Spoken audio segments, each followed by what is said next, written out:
Hi, I'm Wade from High Tech Legion, and this will be the installation video for the Cooler Master Half XB mid-tower case.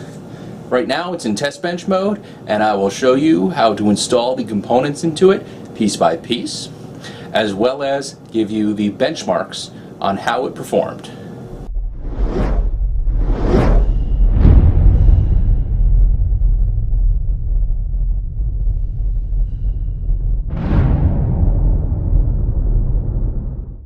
The first thing we've done is we've removed the motherboard tray by taking the two thumb screws out of the side of each frame support piece and popping the motherboard tray out.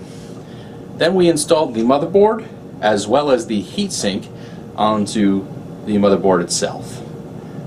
I'll be putting this into the case and then show you the next step. Here I've reinstalled the motherboard tray into the case.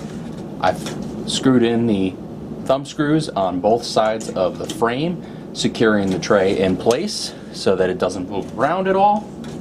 And next I'm going to be putting in the power supply, but I'd like you to notice that this case has plenty of room for a large heatsink. We've got a large Fontech heatsink, dual tower heatsink here, and it easily fits with the top part of the case on. So down here we've got some rubber to dampen the vibration of the power supply going in, and the installation for the power supply is a little bit different than normal. You can actually slide it in through the side and back, or through the back of the case if you have a longer power supply, by removing this bracket from the back with the four thumb screws and sliding the power supply through the back of the case itself. Okay, now that we've got the power supply installed, the brackets mounted back onto the case using the four thumb screws, and the power supply is screwed into that bracket. You can see that this is a shorter power supply, so there's a little bit of room here for a slightly longer PSU if necessary. Next I'm going to route some of the cables and install the video card. Power supply is installed. All the cables are pre-routed. We've got our 24-pin ATX, our USB 3 header plugged in, all the front panel connectors here, and our HD audio. And as you can see, there's not much cable showing, which is really nice. There's lots of tie downs that you can connect everything to make it really neat, and there's lots of space on the side here that you can run your wires down to hide them on the side of the case and keep the airflow unimpeded. Next I'm going to install the video card into here. So I've removed the two thumb screws from the back here and removed the reusable blanks. Now we're going to take our video card and line it up with our PCI Express 3.0 slot, seat it, and replace our thumb screws to secure it into place, as well as hooking up our power connector to it. This is a Asus GTX 670 with the DirectCU 2 top custom cooler on it.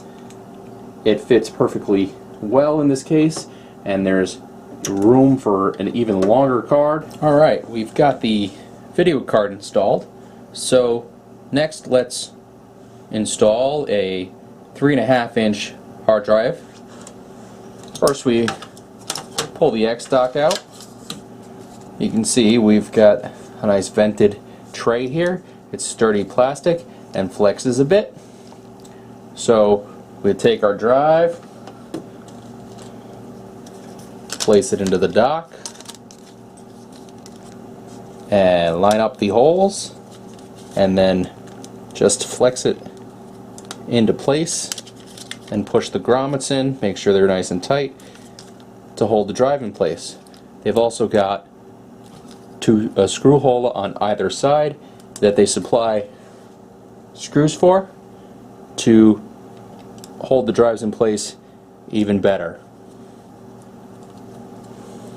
After you've tightened down the screws on the side of the X-Dock here, I'll put both of them in just to make sure this drive is nice and tight in here, though you probably don't need to as long as you're not pulling the drive in and out all the time. Simply line up the hard drive back with the tracks, slide it back, it slides in, and it'll make a connection with the back plane and be connected to your system. For 2.5-inch drives, you can also install them into the X-Dock with the 4 holes on the bottom. There's also another location for 2.5-inch drives, which is what I would probably use if I was going to do this, just because it works out very well. On the side here, we can have some tracks here for the 2.5-inch drives, and what we've got is tracks that will go into those. Simply popping the tracks into the holes and then sliding this onto the track. It pops into place and you can connect it from the back there. Obviously this is a mechanical hard drive. You can put an SSD here just as easily. Next, I'm going to install an optical drive into the case. If you have the front bezel on, first you have to remove this piece just by squeezing the 2 tabs, and it pops out. You can slide the 5.25-inch drive through there. Obviously I have my front bezel off at this point, so even so, we can just take it, slide it onto the tracks, and then latch it down with a quick release on the side of the drive bay, and connect our cables as usual. Finally, installing, or well, connecting up the 2 stock fans is very simple. You can either connect a 4-pin Molex power connector to it, or in this case I'm going to use the motherboard pins. So you just pull that off and connect the fans to the chassis fan spots on your system board, and then you're good to go.